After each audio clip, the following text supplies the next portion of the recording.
अंशिका ठाकुर दिखने में बेहद खूबसूरत 24 साल की एक लड़की जो अपनी मां के साथ हिमाचल प्रदेश के ऊना गांव में रहती थी। अंशिका की शादी 24 सितंबर 2025 की डेट को प्रवेश नाम के एक लड़के से तय कर दी गई थी। लेकिन शादी से एक दिन पहले ही जब उसकी मां और उसकी मौसी सुबह उठते हैं तो वो देखते हैं कि अंशिका अपने रूम में नहीं है। इनफैक्ट उसके कमरे का दरवाजा खुला हुआ था और उसके कमरे का फैन भी ऑन था और देखने में लग रहा था कि जो अंशिका है वो जल्दबाजी में यहाँ से भाग कर गई है। और उनका मानना कहीं ना कहीं पे ये भी था कि ये भी हो सकता है वो कहीं ना कहीं अपने मंगेतर के साथ ही भाग कर चली गई हो। लेकिन सोचने वाली बात ये थी कि ऐसी क्या मुसीबत आन पड़ी थी कि उसे अपने ही मंगेतर के साथ जिसके साथ उसकी शादी तय कर दी गई थी उसको उसी के साथ भागना पड़ा। और देखते देखते बहुत सारे ऐसे राज जो कि खुल के सामने आते हैं जब एक पुलिस कंप्लेन होती है और उसके बाद जो खुलासा होता है वो सबके होश उड़ा देता है। इन सारी चीजों की शुरुआत हुई थी 2023 के आसपास जब अंशिका और प्रवेश एक दूसरे से प्यार करते थे। बहुत सारी रिपोर्ट के अकॉर्डिंग 2023 में अंशिका और प्रवेश दोनों ने कोर्ट मैरिज कर ली थी। लेकिन थोड़ा टाइम तो इन्होंने भी सारी चीजें कंटिन्यू रखी, लेकिन 2024 के आते आते इन दोनों के बीच में ही अनबन होनी शुरू हो गई और उन्हीं सब चीजों के चलते हुए ये एक दूसरे से डिवोर्स ले लेते हैं। और ऐसे ही करते करते कुछ महीने बीतते हैं,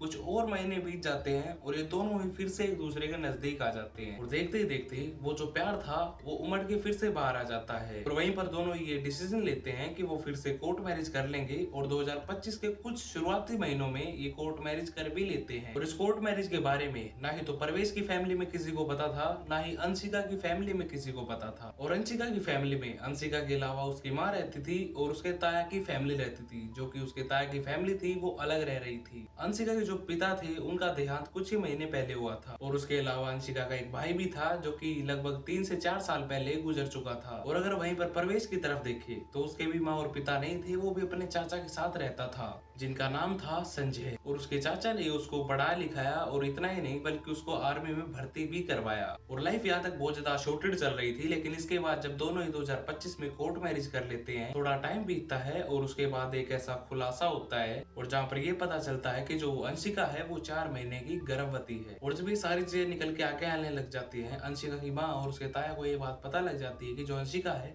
वो 4 महीने की प्रेग्नेंट है। तो उसके बाद जो उसकी फैमिली थी वो ये डिसीजन लेती है कि अगर तुमने दोबारा कोर्ट मैरिज कर ही ली है तो हम तुम दोनों की शादी करवा देते हैं। और ये जो शादी थी ये हर एक तरह के रीति रिवाज को फॉलो करके की जा रही थी। लेकिन एक प्रॉब्लम थी, जो परवीन के चाचा थे यानी कि संजय, जिन्होंने उसको पाला या फिर बड़ा किया था, वो इस शादी से एग्री नहीं कर रहे थे। और उनका कहना ये था कि अगर प्रवेश उससे शादी करेगा यानी कि अंशिका से, तो वो अंशिका को भी मार डालेंगे और प्रवेश को भी मार डालेंगे। और यहाँ तक कि परवीन के चाचा की जब अंशिका की फैमिली से बात होती थी तो वो यही बात कहते थे कि वो उसकी माँ और उसे दोनों को ही मार डालेंगे। वो इस शादी के बिल्कुल ही खिलाफ थे। लेकिन वहीं पर जो प्रवेश था वो उसकी माँ से और अंशिका दोनों से ही बात करता रहता था और उनको ये बात बताता रहता था कि वो अंशिका से ही शादी करेगा। और बहुत सी बार तो उनकी फैमिली में ये बात भी होती थी, वो उनको ये बात बताते थे कि अगर वो इस बच्चे को नहीं पालना चाहते या फिर नहीं इस दुनिया के अंदर लाना चाहते तो उस बच्चे का भी कुछ करवा सकते हैं। लेकिन वहीं पर जो प्रवेश था वो ये बात बोलता है कि मैं इस बच्चे को भी एक्सेप्ट कर रहा हूँ और मैं अंशिका से शादी भी कर लूंगा। तो देखते देखते जब ये बातें बहुत ज्यादा आगे बढ़ जाती है तो बीच का एक रास्ता देखने की कोशिश की जाती है, जिसके बाद जो अंशिका की फैमिली थी उनको ये चीज मनवाई जाती है या फिर ये चीज कही जाती है कि वो ये शादी को किसी मंदिर के अंदर करवाते। लेकिन वहीं पर जो अंशिका की माँ थी वो ये बात चाहती थी कि उनकी जो बेटी है वो अपने ही घर से विदा हो, न कि किसी मंदिर से।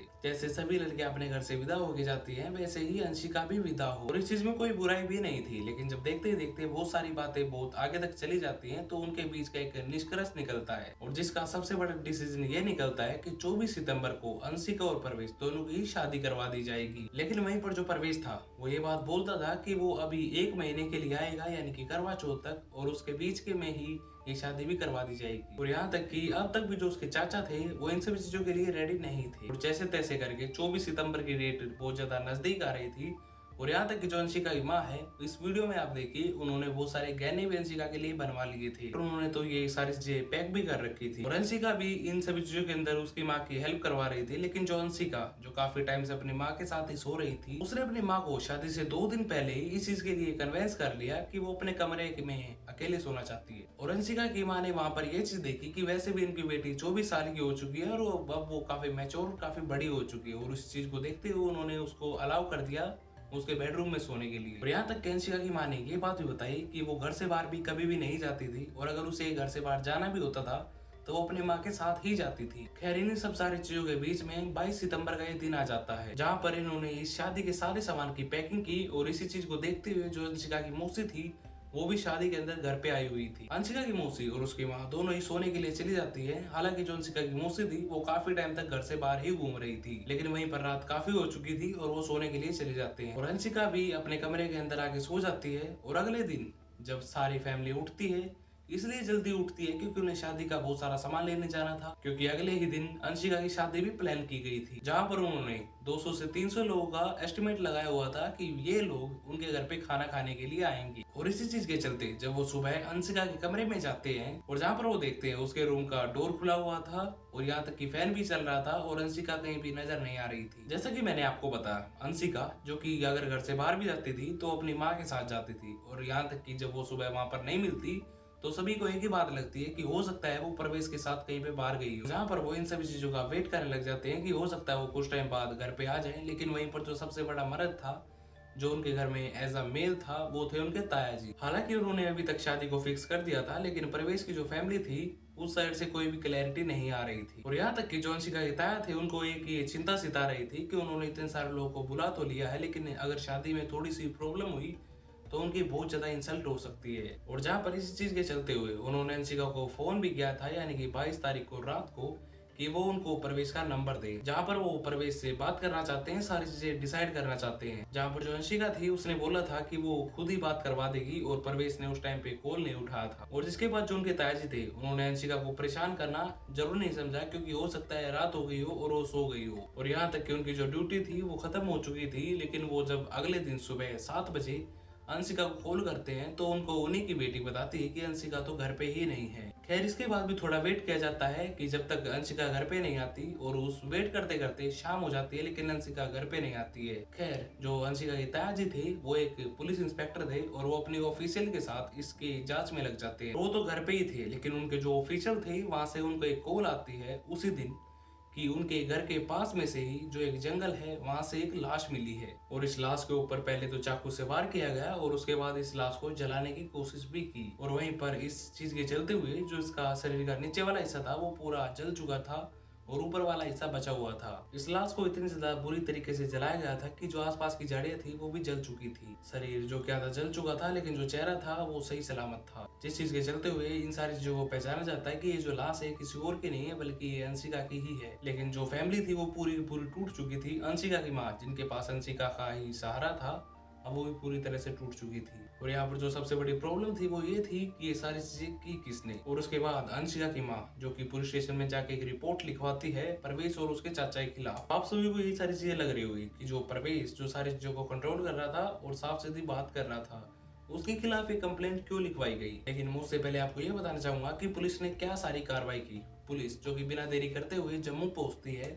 असल में जो प्रवेश था वो 2 दिन के लिए ही यहाँ पर आया था और ये सारी की सारी चीजें पूरी तरह प्लान थी, जिसने ये सारी चीजें की थी। और उसके बाद वो जम्मू चला गया था जहाँ पर उसकी वहाँ पर आर्मी के अंदर ज्वाइनिंग थी, जहाँ पर पुलिस वहाँ पर पहुंचती है। उसे और उसके चाचा को दोनों को अरेस्ट करके वापस हिमाचल लेके आती है। जब प्रवेश और उसके चाचा से सारी पूछताछ की जाती है तो ये सारा का सारा मामला सामने आता है, जहाँ पर जो प्रवेश था उसने बिना टाइम वेस्ट करते हुए अपना गुनाह कबूल कर लिया और उसने बताया कि उसने अंशिका को रात को कॉल करके अपने पास बुलाया था। प्रवेश जो कि अपनी बाइक लेके आया था और आसपास के गांव के लोगों ने बहुत सारी लड़ने की आवाजें भी सुनाई थी, जहां पर मोस्ट प्रोबेबली ये प्रवेश और अंशिका ही थे। अंशिका की जो फैमिली थी वो उनको फोर्स कर रही थी एक फैमिली शादी करने के लिए, जिस चीज के लिए वो बिल्कुल भी तैयार नहीं था। और वहीं पर जो उसका चाचा था यानी कि संजय वो भी नहीं चाहता था कि वो इस तरह से कोई भी शादी करे। और जहाँ पर इसी चीज के चलते हुए उसने अंशिका को ये डिसीजन करने के लिए या फिर डिस्कस करने के लिए बाहर बुलाया था। और वहीं पर उसने एक ब्लेम अंशिका के ऊपर और लगाया कि उसके पेट में जो बच्चा था वो मेरा नहीं था, और जब मैंने उसको बच्चा गिराने के लिए बोला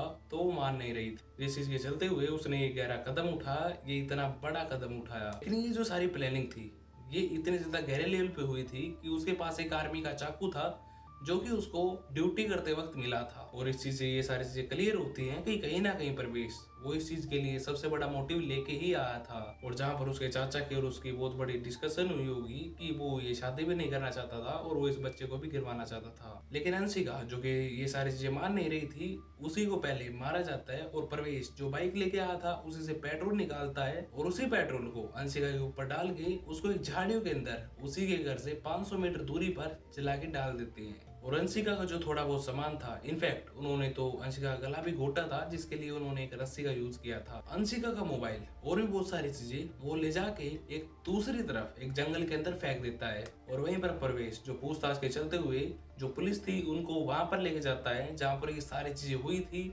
और जो पुलिस थी वो वहां पर 2 से 3 दिन ऐसी इन्वेस्टिगेशन करती है जहां पर उनको फाइनली सक्सेस मिल जाती है।